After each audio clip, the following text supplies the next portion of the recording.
Naitwa Bishop Paul Mwangi, natoka katika North Rift Region, mkoa wa North Rift National Office. Mimi ndiye naibu wa mwandishi mkuu. Nashukuru Mungu kwa sababu ya nafasi hii ninapowatajia ya kwamba tuna kongamano la kitaifa.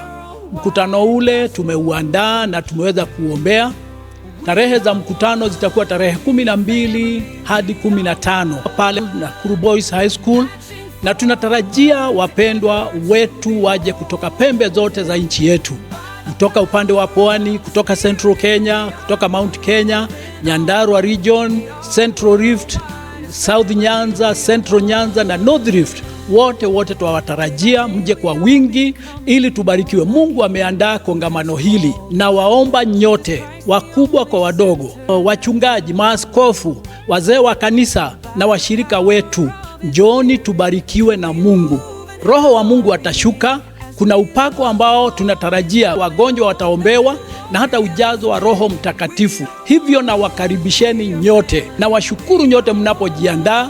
Hata katika hali ya kusafiri, mjiandae ili mfike. Usikubali kukosa. Washirika wetu wanapofika kwenye kongamano hilo kwa ajili ya registration ama kujiandikisha, twahitaji tu shilingi 200 peke yake, na hii ni kwa ajili ya kuinua mkutano. Twawauliza mjiandae, hata pia kujiandikisha kule makanisani.